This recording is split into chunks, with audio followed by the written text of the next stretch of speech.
ओम शांति। 22 दिसंबर 2024 की अव्यक्त बाप दादा की रिवाइज मुरली है ये 17 मार्च 2003 की।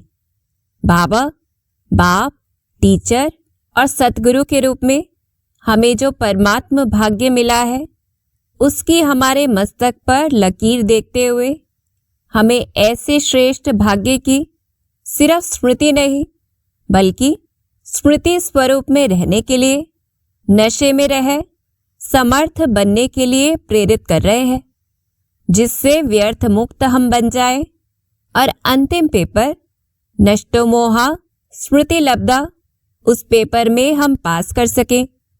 फिर बाबा यही इशारा कर रहे हैं कि इस अभ्यास से अब किसी भी प्रकार की मेहनत या पुरुषार्थ समाप्त हो जाए और हमारी नेचुरल स्थिति बन जाए स्वमान की स्थिति। इसी से समय भी समीप आएगा और आत्माएं दुखों से मुक्त होंगी, मुक्ति धाम का दरवाजा खुल जाएगा। फिर एकता और दृढ़ता से कोई भी कार्य सफल हो सकता है, यह एहसास करवाते हुए स्वमान में रह सर्व को सम्मान देने का, बाप समान बनने का, समर्थ बनाने का महापुण्य व महासहयोग करने के लिए बाबा श्रीमत देते, जिस आधार पर ही राज्य अधिकारी पूजनीय हम बनते हैं। फिर पूरे विश्व को मुक्ति देने के निमित्त बनने के लिए मुख्य एक ही समय पर 3 सेवाएं करने के लिए अटेंशन खिंचवाते हुए बाबा हमें मनसा सेवा के लिए ड्रिल करवाते। तो चलते हैं बाप समान बनने की यात्रा पर और सुनते हैं बाप दादा की वाणी। मुरली का टाइटल है सदा अपने स्वमान में रहना, सम्मान देना, सबका सहयोगी बनना और समर्थ बनाना।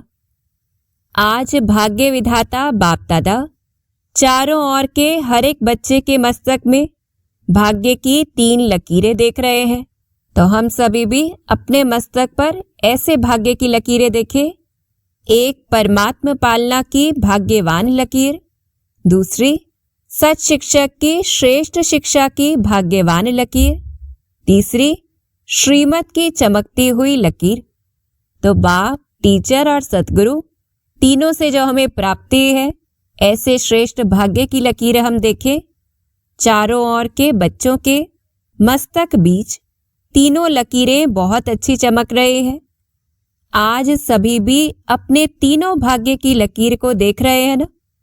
जब भाग्य विधाता आप बच्चों का बाप है तो आपके सिवाय श्रेष्ठ भाग्य और किसका हो सकता है।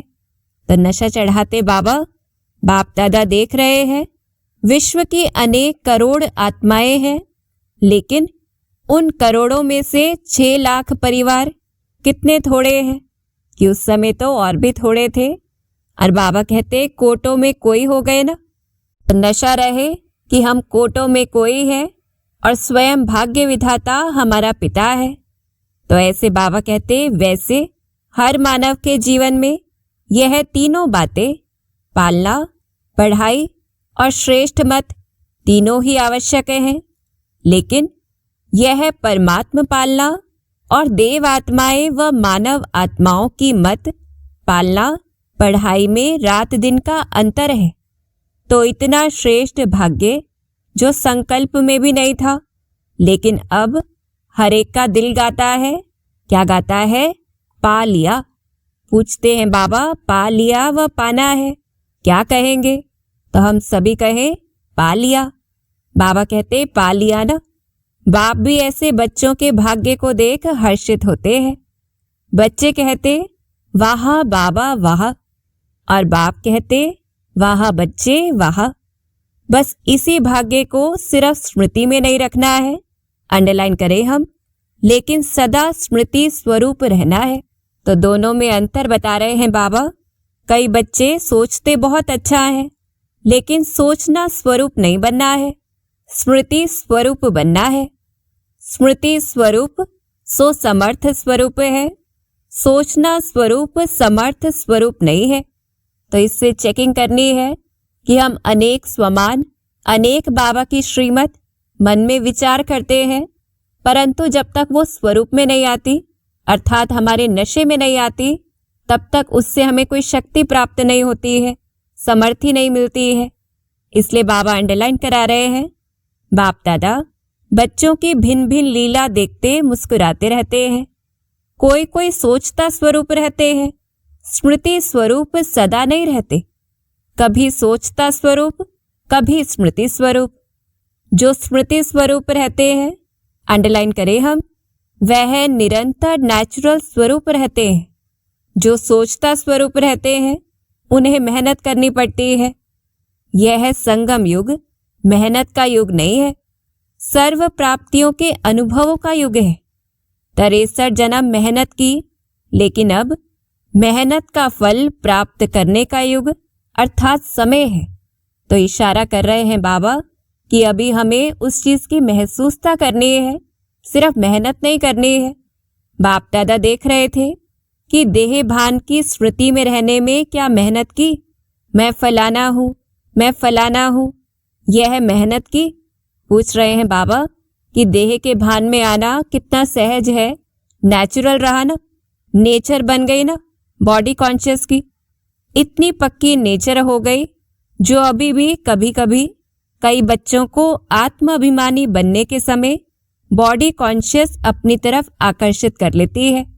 सोचते हैं मैं आत्मा हूँ, मैं आत्मा हूँ, लेकिन देह भान ऐसा नेचुरल रहा है जो बार बार न चाहते न सोचते देह भान में आ जाते हैं।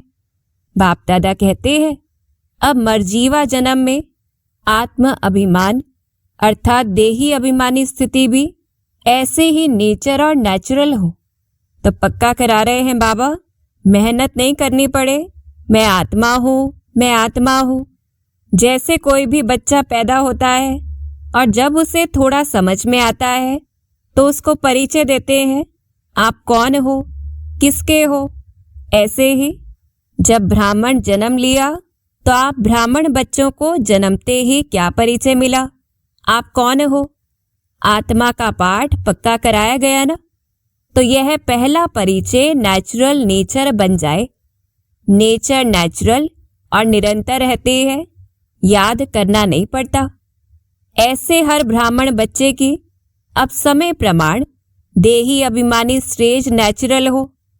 कई बच्चों की है, सोचना नहीं पड़ता, स्मृति स्वरूप है। अब निरंतर और नेचुरल स्मृति स्वरूप बनना ही है। लास्ट अंतिम पेपर सभी ब्राह्मणों का यही छोटा सा है। कौन सा पेपर है? नष्टो मोहा स्मृति स्वरूप। तो जितना हम इस स्मृति स्वरूप में रहेंगे उतना ही नष्टो मोहा हो जाएंगे। और बाबा कहते तो इस वर्ष में क्या करेंगे। कई बच्चे पूछते हैं इस वर्ष में क्या विशेष लक्ष्य रखें। तो बाप दादा कहते हैं सदा देही अभिमानी स्मृति स्वरूप भव। जीवन मुक्ति तो प्राप्त होनी ही है, लेकिन जीवन मुक्त होने के पहले मेहनत मुक्त बनो। यह स्थिति समय को समीप लाएगी और आपके सर्व विश्व के भाई और बहनों को दुख अशांति से मुक्त करेगी। आपकी यह स्थिति आत्माओं के लिए मुक्ति धाम का दरवाजा खोलेगी।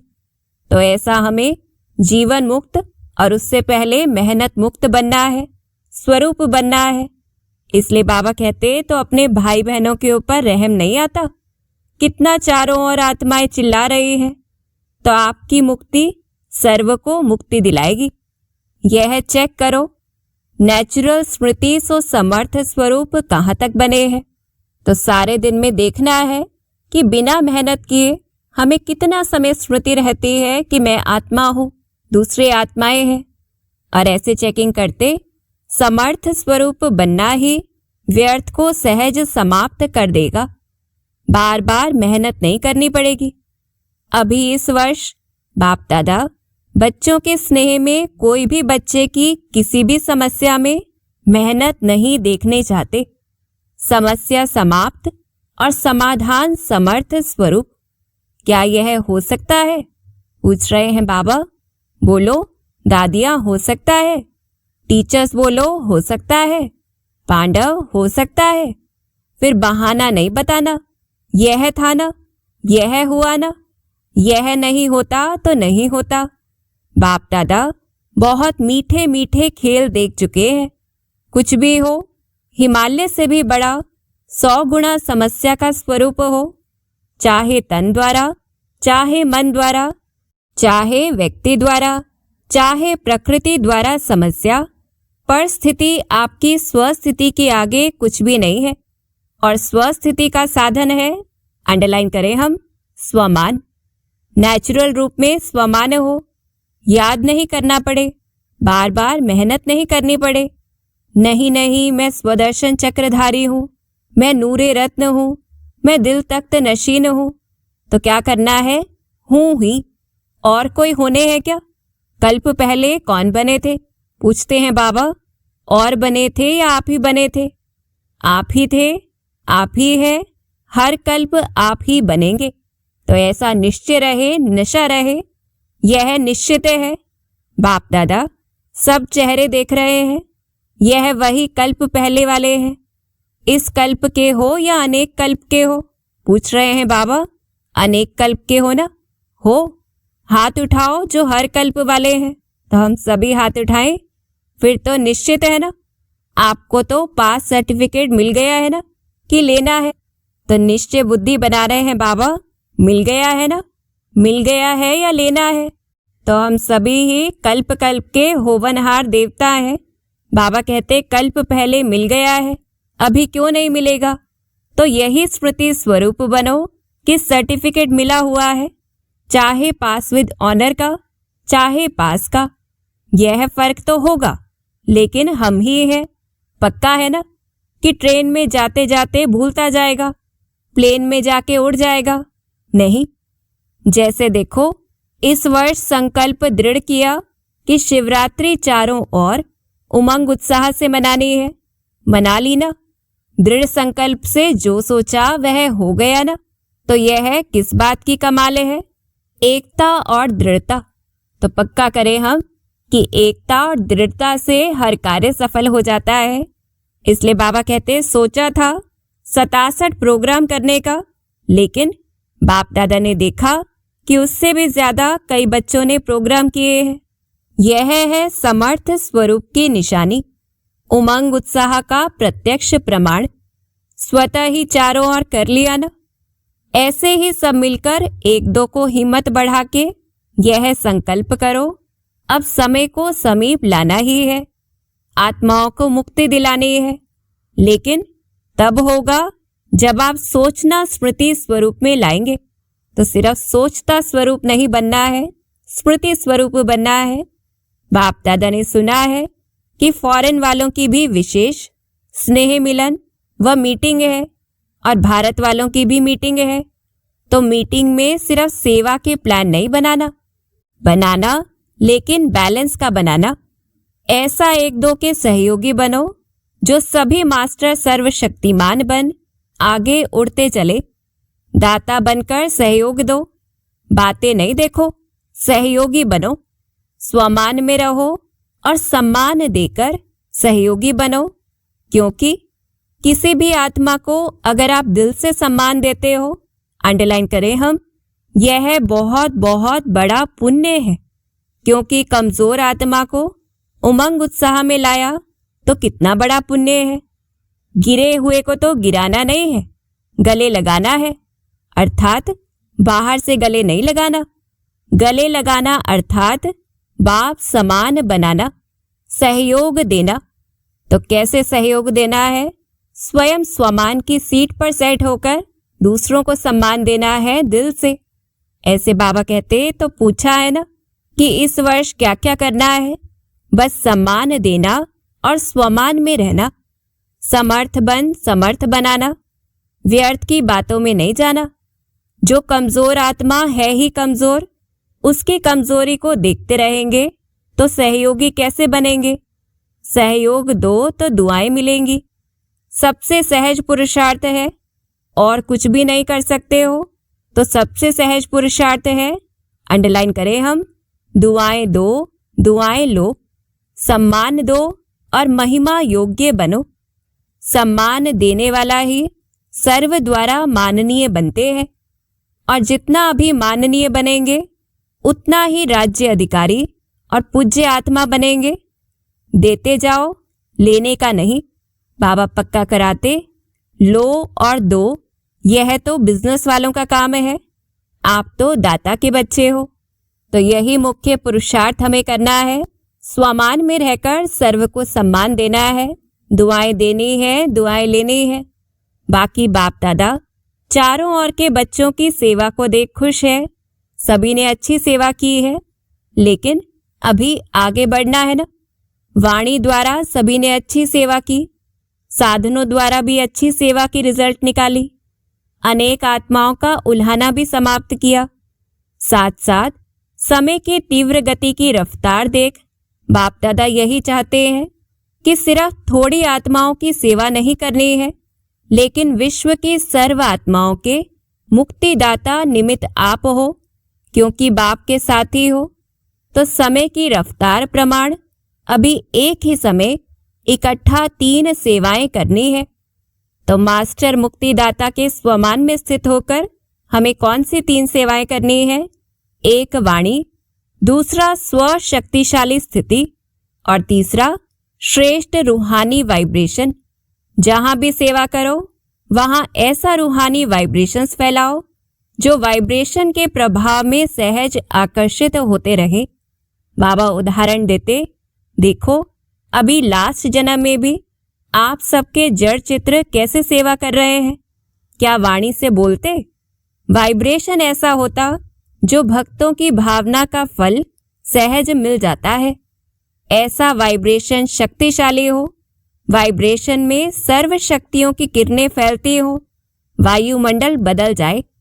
वाइब्रेशन ऐसी चीजें हैं जो दिल में छाप लग जाती है।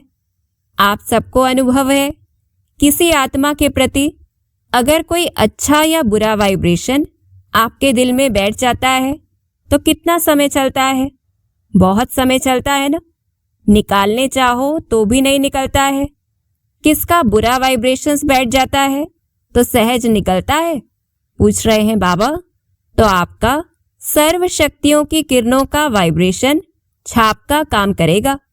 वाणी भूल सकती है, लेकिन वाइब्रेशंस की छाप सहज नहीं निकलती है। अनुभव है ना? है ना अनुभव? तो ऐसे अपनी स्थिति से सेवा करनी है, वाइब्रेशंस फैलाते हुए। फिर बाबा कहते, यह गुजरात ने, बॉम्बे ने जो उमंग उत्साह दिखाया उसको भी बाप दादा पदम पदम गुणा मुबारक देते हैं। क्यों? विशेषता क्या रही? क्यों मुबारक देते हैं? फंक्शन तो बड़े बड़े करते रहते हो, लेकिन खास मुबारक क्यों दे रहे हैं? क्योंकि दोनों तरफ की विशेषता रही, एकता और दृढ़ता की। जहां एकता और दृढ़ता है, अंडरलाइन करें हम, वहां 1 वर्ष के बजाय 1 मास वर्ष के समान है। सुना गुजरात और बॉम्बे ने। तो एकता और दृढ़ता से हम बहुत समय का कार्य भी थोड़े समय में कर सकते हैं। फिर बाबा हमें मनसा सकाश के लिए ड्रिल करवा रहे हैं। अच्छा, अभी सेकंड में ज्ञान सूर्य स्थिति में स्थित हो, चारों ओर के भयभीत हलचल वाली आत्माओं को सर्व शक्तियों की किरणें फैलाओ। तो ऐसी स्थिति में हम स्थित हो जाएं और अनुभव करें हमसे किरणें फैल रही हैं। बाबा कहते, बहुत भयभीत हैं, शक्ति दो, वाइब्रेशन फैलाओ। अच्छा, बाप दादा ने ड्रिल कराई। तो बीच बीच में ट्रैफिक कंट्रोल करते हम ये अभ्यास करें। चारों ओर के बच्चों के भिन्न भिन्न ज्ञात प्यार और समाचार के पत्र और ईमेल बाप के पास पहुंच गए हैं। हर एक कहता है, मेरी भी याद देना, मेरी भी याद देना। बाप दादा कहते हैं, हर एक प्यारे बच्चों की बाप दादा के पास याद पहुंच गई है। दूर बैठे भी बाप दादा के दिल तख्त नशीने हैं। तो आप सबको जिन्होंने भी कहा है ना, याद देना, याद देना, तो बाबा के पास पहुंच गई। यही बच्चों का प्यार और बाप का प्यार बच्चों को उड़ा रहा है। अच्छा, फिर बाबा हमें याद प्यार दे रहे हैं, हम अनुभव करें। चारों ओर के अति श्रेष्ठ भाग्यवान कोटों में कोई विशेष आत्माओं को सदा स्वमान में रहने वाले, सम्मान देने वाले, सर्विसेबल बच्चों को सदा स्मृति स्वरूप सो समर्थ स्वरूप आत्माओं को सदा अचल अडोल स्थिति के आसन पर स्थित सर्वशक्ति स्वरूप बच्चों को बाप दादा का याद प्यार और नमस्ते। हम रूहानी स्वमान में रहने वाले सदा सर्व को सम्मान देने वाले बच्चों का बाप दादा को याद प्यार और नमस्ते। फिर दादी जी से, बाप दादा आपके ऊपर विशेष खुश है। क्यों खुश है? विशेष इस बात पर खुश है कि जैसे ब्रह्मा बाप सभी को ऑर्डर करता था, यह करना है, अभी करना है, ऐसे आपने भी ब्रह्मा बाप को फॉलो किया। तो दादी जी ने कहा, आप भी मेरे साथ हैं। बाबा ने कहा, वह तो है ही, निमित्त तो आप बनी ना। और ऐसा दृढ़ संकल्प किया जो चारों ओर सफलता है। इसलिए आप में रूहानी ताकत बहुत गुप्त भरी हुई है। तबीयत ठीक है, रूहानी शक्ति इतनी भरी हुई है जो तबीयत कुछ भी नहीं है। कमाल है ना। दादियों का मिलना देखकर सबकी दिल होती है। हम भी दादी होते तो मिलते ना। तो बाबा कहते, आप भी दादी बनेंगे। अभी बाप दादा ने प्लान बनाया है दिल में, अभी दिया नहीं है। तो जो सेवा के ब्रह्मा बाबा के साकार समय में सेवा में आदि रत्न निकले हैं, उन्हों का संगठन पक्का करना है। दादी जी ने कहा, कब करेंगे? बाबा ने कहा, जब आप करो। यह है ड्यूटी आपकी, अर्थात दादी जानकी जी की है। आपके दिल का संकल्प भी है ना। क्योंकि जैसे आप दादियों का एकता और दृढ़ता का संगठन पक्का है, ऐसे आदि सेवा के रत्नों का संगठन पक्का हो, इसकी बहुत बहुत आवश्यकता है। क्योंकि सेवा तो बढ़नी ही है, तो संगठन की शक्ति जो चाहे वह कर सकती है। संगठन की निशानी का यादगार है।